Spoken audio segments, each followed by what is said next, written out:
तो कैसे हैं आप लोग? उम्मीद करता हूँ सब आप अच्छे होंगे। ठीक है, एक मिनट।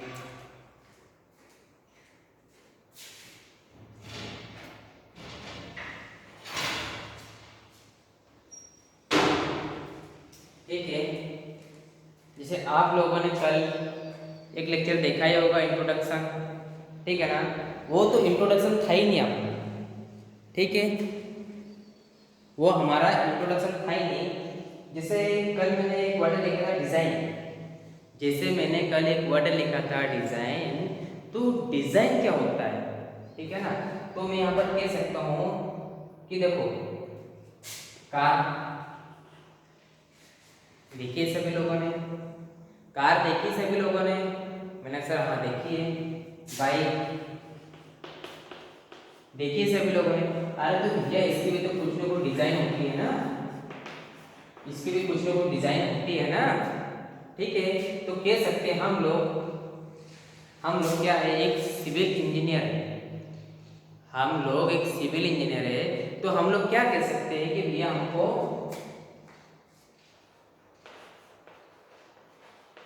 Structure design. तो हम लोग को ये कहना पड़ेगा कि भैया हम लोग अगर सिविल इंजीनियर है तो हम लोग ये ना कहेंगे कि डिजाइन ऑफ स्ट्रक्चर, नहीं। हम लोग सिविल इंजीनियर है तो हम लोग क्या बोलेंगे कि स्ट्रक्चर, एक स्ट्रक्चर है उसके हमको डिजाइन करनी है। क्या कहा मैंने कि एक स्ट्रक्चर उसके हमको डिजाइन करनी है। ठीक है, एक स्ट्रक्चर है उसके हमको डिजाइन करनी है। तो सर एक्चुअल में जो डिजाइन वर्ड है उसका मतलब क्या है? जो डिजाइन वर्ड है इसका एक्चुअल में अर्थ क्या निकलता है ना, इसकी मीनिंग क्या है? तो मैं आप लोगों को बताना चाहूंगा, it is a method to determine, it is a method to determine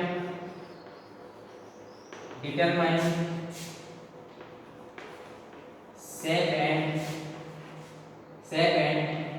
economical है ना, safe and economical specification of structure,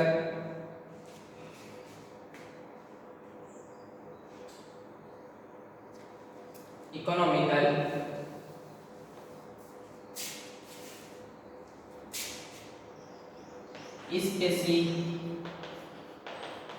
specification of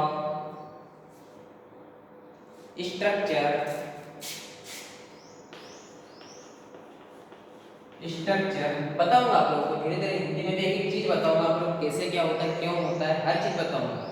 specification of structure और members to carry external load, और member carry external load, external load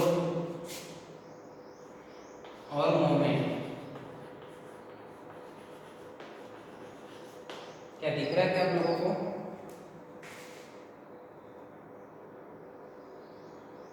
हाँ, structure design. अभी हम लोग इसको subject को भी स्टार्ट नहीं किया हुआ, अब इसका बेसिक पता कर रहे हैं। ठीक है, तो भैया क्या होता है कि यह एक मेथड है। डिजाइन क्या हो गई, एक मेथड हो गई है ना। डिजाइन को बोलते हैं अपन लोग, यह एक प्रक्रिया है ना। डिजाइन एक मेथड है या एक प्रक्रिया है, तो हमको ये डिटरमाइन करते हैं कि जो हमारा स्ट्रक्चर जो भी हम लोग डिजाइन कर रहे हैं, इसको जो भी हम स्ट्रक्चर को डिजाइन कर रहे हैं वो कैसा होना चाहिए, सेफ। सेफ यानी ये बोल सकते हैं कि अगर मैं यहाँ पर खड़ा हूँ, अगर मेरे ऊपर कोई अगर लोड लग रहा है ना, या उदाहरण तौर पे बोल सकते हो कि भैया आप छत पे गए हो, आप लोग एक छत पे गए हो और छत का वजन तो इतना होता ही है ना, कि आप लोगों का जो लोड है वो कैरी कर सकता है, वो कैसा होना चाहिए, तो सेफ होना चाहिए, इकोनॉमिकल सस्ता, इकोनॉमिकल यानी सस्ता होना चाहिए।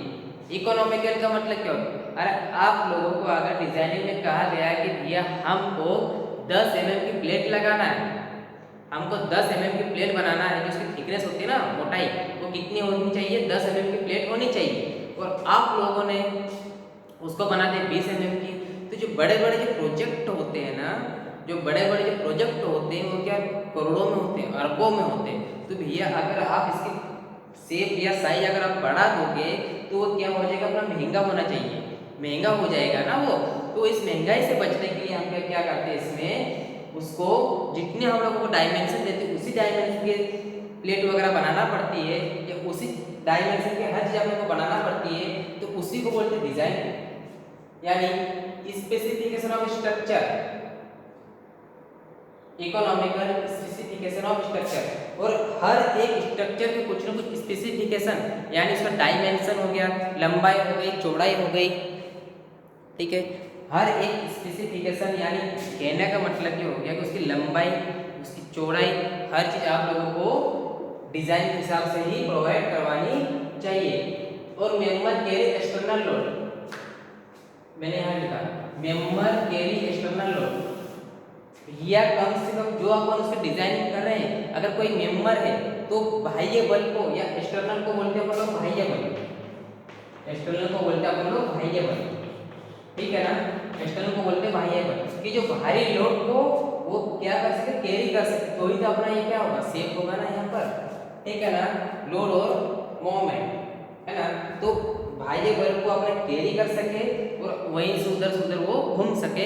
यानी रिजल्ट अपना ये निकला कि भैया डिजाइनिंग कर कर हम क्या करेंगे, एक मेथड होती है, एक प्रक्रिया होती है, जिससे जो हमारा स्ट्रक्चर है ना, कैसा होना चाहिए, सस्ता होना चाहिए, यानी इकोनॉमिकल होना चाहिए। दूसरी कंडीशन ये की हम लोगों को कि वो कैसा होना चाहिए, अपना सेफ होना चाहिए। वो जो उसकी स्पेसिफिकेशन का मतलब क्या होता है, उसकी जो लंबाई होगी, उसकी चौड़ाई होगी, भाई अपने को 20 mm की अगर एक मेरे को प्लेट बनाना है तो हम लोग को पता कैसे चलेगा कि वो प्लेट कितने mm की होनी चाहिए, यानी उसके स्पेसिफिकेशन भी अच्छे होने चाहिए, और वो बाह्य बल को क्या कर सके, यानी एक्सटर्नल फोर्स को अपने अंदर वो कैरी कर सके, ठीक है ना, कैरी कर सके। फिर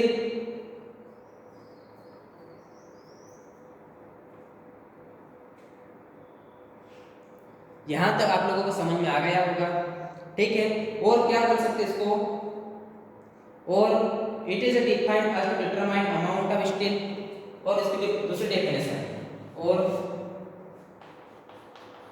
it is A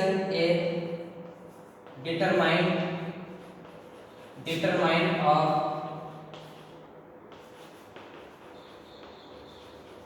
amount of steel, grade of steel, ठीक है। ग्रेड ऑफ स्टील हो गया हमारा, dimension of member,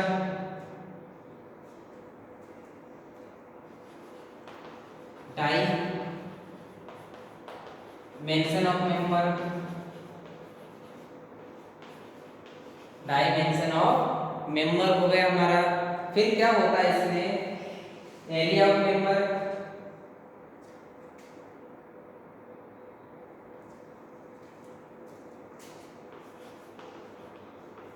area of member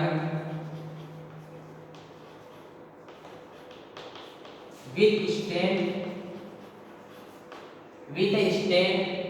area of member with stand,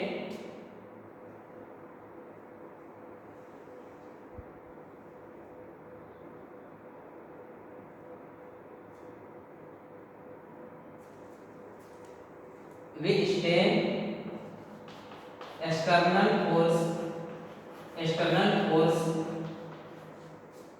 external force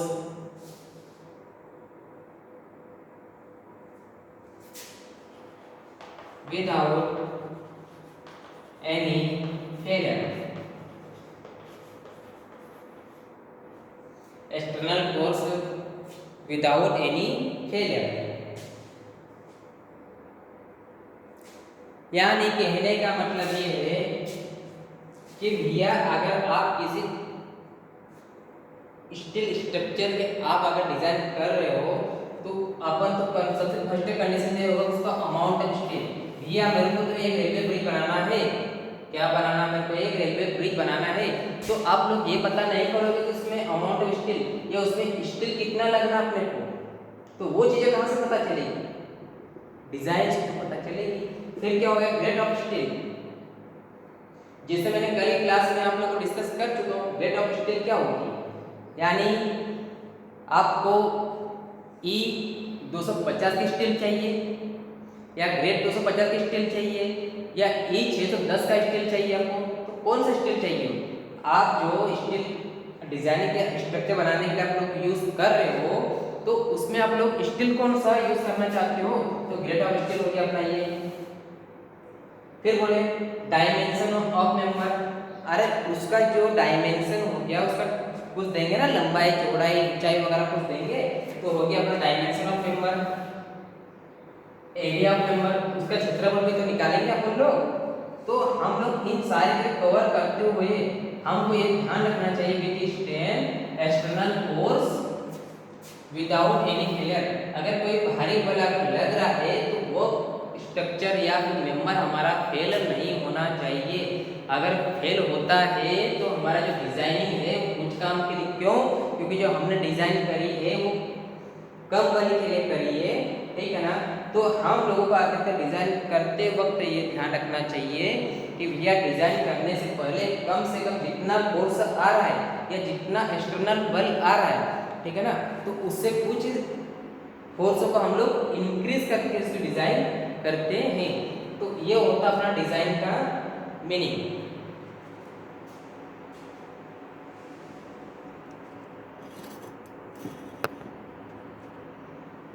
ठीक है,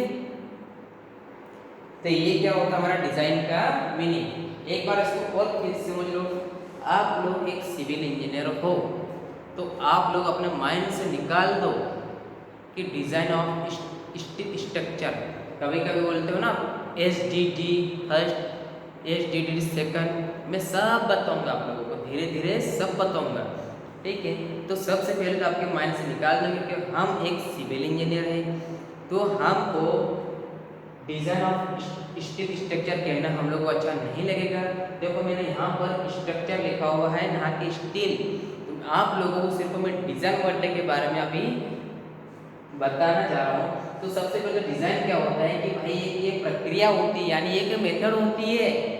क्या होती है, ये मेथड होती है और हमको ये बताती है कि सर आप जो डिजाइन कर रहे हो हमेशा कैसा होना चाहिए, सेफ होना चाहिए। सेफ का मतलब ये होना है कि वो टूटना फूटना नहीं चाहिए। दूसरी कंडीशन वो सस्ता होना चाहिए, यानी इकोनॉमिकल होना चाहिए, है ना। वो जो उसकी स्पेसिफिकेशन ऑफ मेंबर होते हैं, है ना, कुछ लंबाई चौड़ाई वगैरह देंगे हम लोग। स्पेसिफिकेशन ऑफ जो मेंबर होते हैं या स्ट्रक्चर बोल सकते हो, तो अगर उसके ऊपर कोई भारी बल या एक्सटर्नल फोर्स अगर अप्लाई हो रहा है तो उसको अपने अंदर वो कैरी कर लेगा विदाउट फेल, यानी फेल होने से पहले उसको कैरी कर लेना चाहिए। तो ये होती है हमारी डिजाइन। दूसरी कंडीशन, दूसरी डेफिनेशन मैंने क्या कही है, दूसरी परिभाषा क्या कही है कि it is determined of amount of steel. अरे भैया मेरे को मेरी बात सुनो आप लोग, मेरे को आप लोगों ने रेलवे ब्रिज तो देखा ही होगा, आप लोगों ने रेलवे ब्रिज देखा है, कोई ना कोई तो रेलवे ब्रिज देखा ही होगा।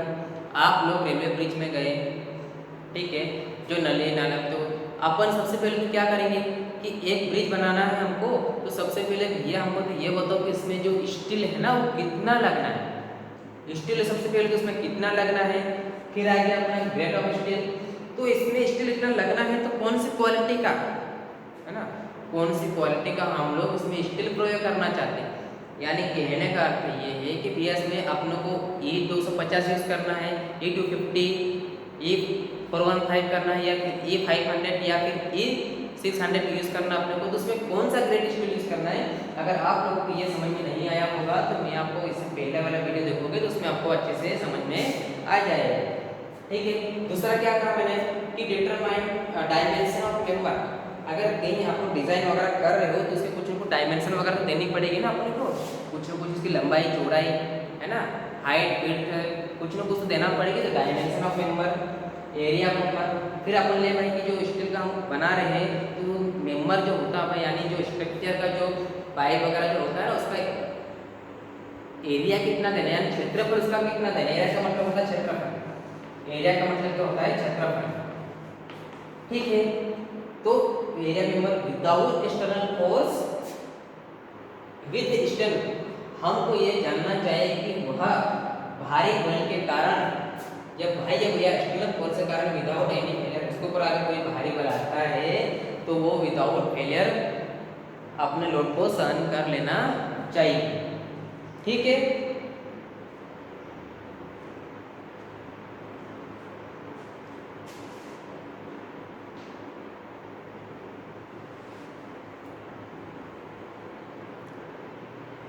उम्मीद करता हूँ आप लोगों को यहाँ पर समझ में आ गया होगा।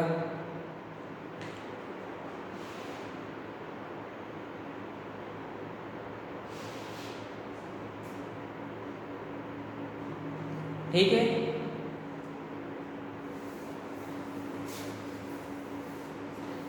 आप लोगों को डिजाइन के बारे में अच्छे से बता रहे, डिजाइन कहते किसको है हम लोग।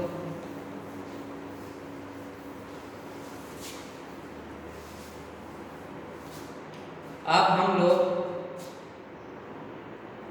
अच्छा सर आप देख रहे हो हमेशा बोले ही जा रहे हो कि स्टील स्टील स्टील, तो हमको तो ये बताओ कि स्टील आया कहाँ से,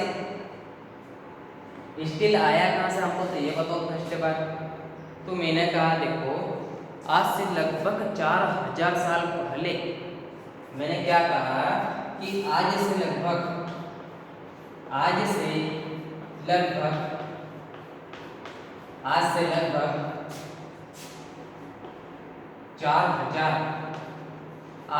4000 साल पहले की बात कर रहा हूँ मैं, यानी मैं यहाँ पर बात कर रहा हूँ प्री हिस्टोरिक पीरियड की, लेकिन यहाँ पर बात किसकी कर रहा हूँ, प्री हिस्टोरिक पीरियड, यानी कह सकता हूँ मैं प्रागैतिहासिक काल, प्रागैतिहासिक काल की यहाँ पर अगर मैं बात करता हूँ तो भैया इसकी हिस्ट्री सुनना आप लोग, स्टील आया कहाँ से। तो क्या हुआ कि आज से लगभग 4000 साल पहले हम लोग कांस्य है ना, हम लोग क्या किसी आयरन का उपयोग किया। तो आज से लगभग 4000 साल पहले आयरन का उपयोग मनुष्य ने किया, क्योंकि आपने जो हस्त कुटार वगैरह देखा होगा ना, जो हाथे लपटे हाथे कुल्हाड़ा वगैरह जो थी हमारी है ना, वो कहाँ से बनती थी, हमारे आयरन से ही बनती थी। उसके बाद फिर आयरन से उत्पन्न हुआ क्या अपना ब्रॉन्ज, आयरन से उत्पन्न क्या हुआ ब्रॉन्ज, इसको बोलते तांबा, तांबा वो तांबे से ही उत्पन्न हो गया। तो भैया ये प्रक्रिया चलती रही। अब फिर हुआ क्या कि हमारे भारत देश पे किसका शासन चालू हो गया भैया, अंग्रेजों का शासन स्टार्ट हो गया। ठीक है ना, हमारे देश पर किसका शासन चालू हो गया, अंग्रेजों का। तो भैया अंग्रेजों ने क्या करी कि सबसे पहले तो उन्होंने एक घड़ी बनाई, एक घड़ी की जरूरत पड़ी।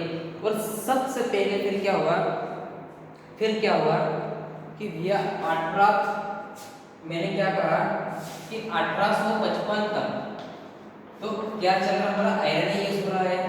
1855 तक तो हमारा आयरन ही यूज हो रहा है। आयरन यूज होने के बाद में फिर 1856 में क्या हुआ, कि अंग्रेजों ने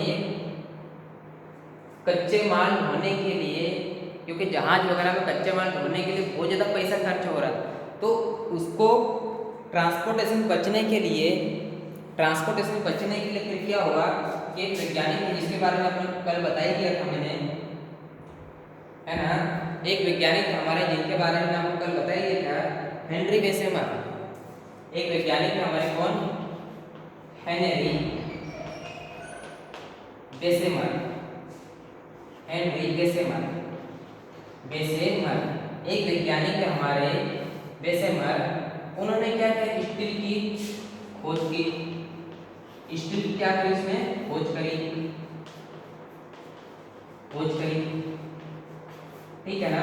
1855 तक तो हमारा आयरन ही चला। फिर हेनरी बेसेमर ने क्या, स्टील की खोज करी, और स्टील की खोज करने के साथ में इसने क्या करा, इसमें क्या करा, स्टील की खोज कैसे करी कि जो आयरन था उसमें 97 से 98% तक क्या मिला, जो उसमें आयरन जो लिया 97 से 98% आयरन लिया, प्लस 0.2 से 0.3% क्या लिया, उसने कार्बन लिया, है ना। और प्लस में उसने क्या लिया, ओगारेनाइन लिया। उसको जब उसमें मेल्ट किया तो बना दिया क्या, स्टील। तो बन गया क्या अपना स्टील, है ना, स्टील। तो एक बार ध्यान देना कि जहाँ पे स्टील जो होती है, अगर कार्बन की मात्रा बढ़ाओगे तो उसकी जो मेल्टिंग पॉइंट होता कम, यानी कहने का मतलब ये होता है कि अगर कार्बन की मात्रा बनाओगे तो जो स्टील वगैरह जब पिघलता है ना अपना, वो होता है कम, पिघलना कम हो जाएगा हमारा, तो उसकी डक्टिलिटी होती है कम, तो उसकी डक्टिलिटी भी कैसे हो जाएगी हमारी, कम। सर डक्टिलिटी तो हमको समझ में नहीं आया, अरे मैं बताता हूँ। आपने कभी मोस या सौ में पढ़ा होगा कि जिसकी स्ट्रेंथ अगर 5% से अगर कम हो तो उसको बोलते हैं ब्रिटल मटेरियल, और जिसकी स्ट्रेंथ अगर या विकृति अगर 5% से ज़्यादा है तो उसको बोलते हैं डक्टाइल मटेरियल। तो स्टील क्या होता है कि भैया अगर कोई उसमें लंबाई में, आप स्टील को भी खींच के देखना, उसकी लंबाई में कुछ न कुछ वृद्धि तो होगी, ठीक है।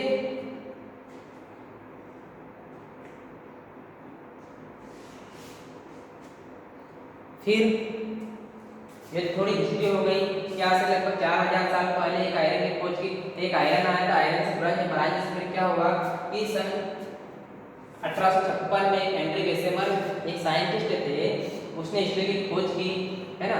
और एक बार ध्यान देना कि हेनरी बेसेमर को ही स्टील का जन्मदाता कहा जाता है, ये बात ध्यान रखना आप लोग। हेनरी बेसेमर को ही स्टील का जन्मदाता कहा जाता है, क्योंकि उसने, हेनरी बेसेमर ने स्टील की खोज की। उसने आयरन को 97-98% रखा, इसमें कार्बन मिले तो बहुत सारे आयरन वगैरह मिला थे, जो कि हम बाद में पढ़ने वाले, ठीक है। हिस्ट्री का हम लोग बाद में अच्छे से पढ़ेंगे।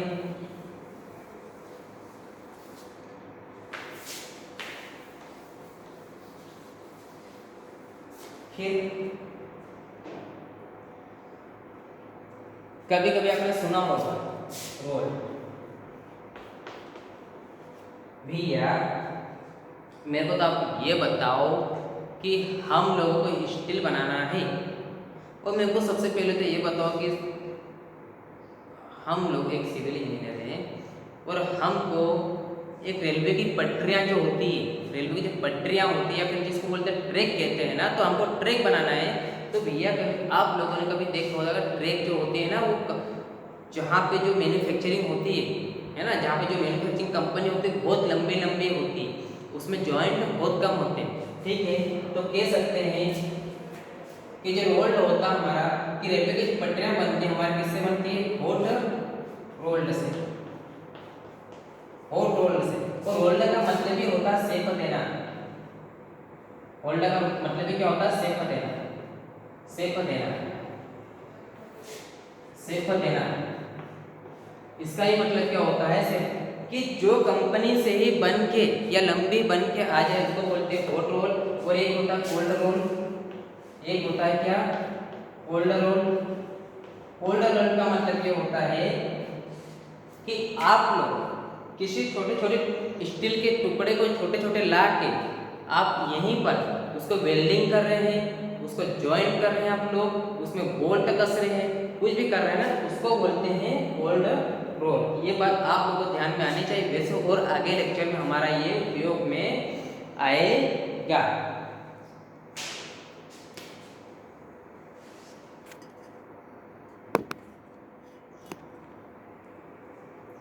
जैसे कि आप लोगों को डिज़ाइन के बारे में मैंने अच्छे से बता दिया है, कि जैसे उदाहरण के तौर पे मैं आपको उदाहरण के तौर पे कहाँ पे लेके जा रहा हूँ, जहाँ से मैं पढ़ा रहा हूँ। एक मान लो, एक अपने मन में एक अज्यूम करो, एक अपने मन में एक अज्यूम करो कि मैं एक रूम में बैठा हूँ। मैं क्या बैठा हूँ, एक रूम में बैठा हुआ हूँ, ठीक है ना। तो सबसे पहले तो क्या होता है कि भाई मैं रूम में बैठा हूँ, तो डिजाइनिंग का मतलब क्या होता है कि भैया डिजाइनिंग करने के लिए कुछ ना कुछ एक प्रक्रिया होगी। मैंने कहा हाँ सर प्रक्रिया होती है। क्या होती है प्रक्रिया? सबसे पहले तो आप क्या करोगे कि मैं जिस रूम के अंदर बैठा हूँ वो रूम हमेशा कैसा होना चाहिए, सेफ होना चाहिए।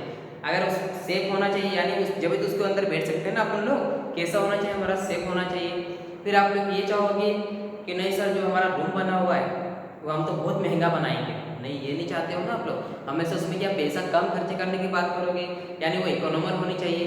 फिर आप लोग बोले स्पेसिफिकेशन ऑफ मेंबर या स्पेसिफिकेशन ऑफ रूम। फिर आप ये नहीं बोलोगे कि सर हमको तो है ना 20 बाई 20 का रूम बनाना है या 10 बाई 10 का रूम बनाना है या फिर 8 बाई 8 का रूम बनाना। आपने कभी सोचा होगा इसे? हाँ वहाँ से बोलते हैं। तो भाई उसका कुछ ना कुछ स्पेसिफिकेशन तो होना चाहिए ना। फिर क्या होना चाहिए सर हम इसमें,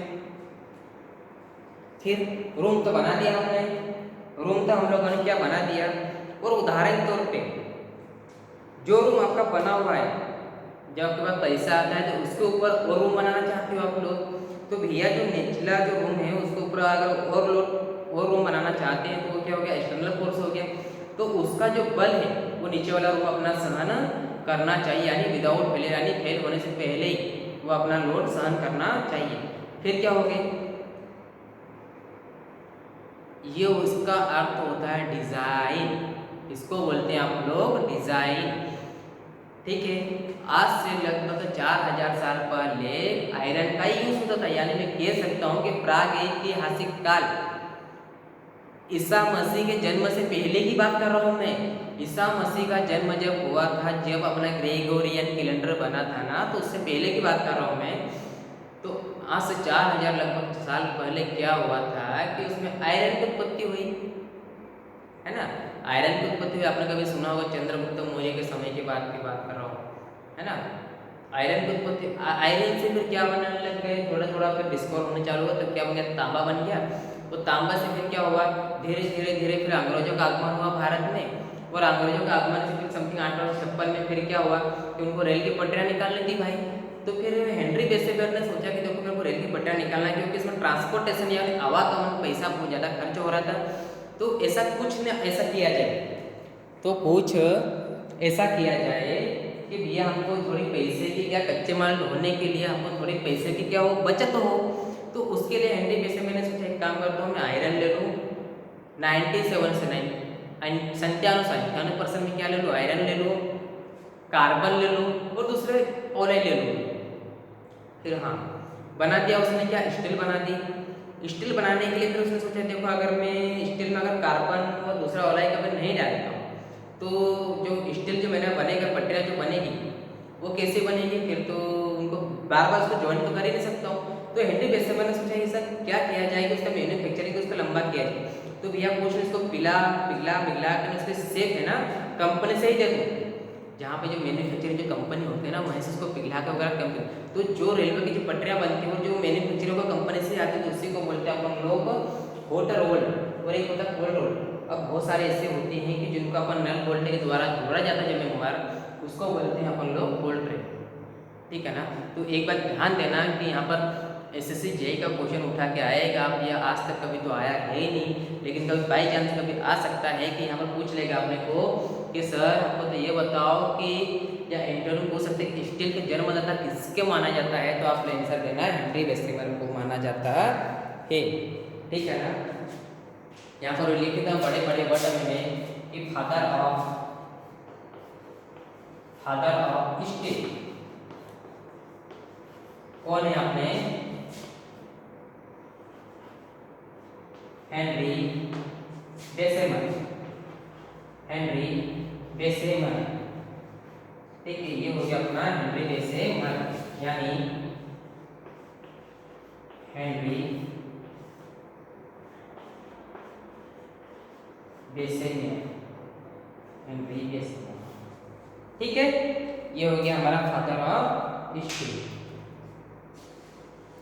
तो मैं आज जो लेक्चर है हमारा, मैं अब डिज़ाइन ख़त्म हो चुका हमारा, तो मैं डिज़ाइन को आप लोग यहीं पे स्टॉप करता हूँ।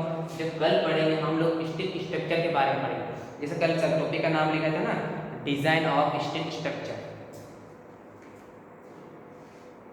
है ना। पूरा फुल टॉपिक का नाम क्या था अपना, जो फुल टॉपिक का नाम था हमारा वो था डिज़ाइन ऑफ स्टील स्ट्रक्चर, यही था हमारा टॉपिक का नाम। तो इसमें से क्या करा था मैंने, डिज़ाइन तो अभी आप लोगों को पूरा ही बता दिया, पूरे इसके डेटा वगैरह कैसे क्या लेते हैं हम लोग, इसके बारे में आप लोगों को पूरा ही बता दिया। आपसे कल के डिस्कस करेंगे हम लोग स्टील स्ट्रक्चर के बारे में डिस्कस करेंगे, ठीक है। ओके, इस लेक्चर को अभी हम लोग यहीं पर ख़त्म करते हैं।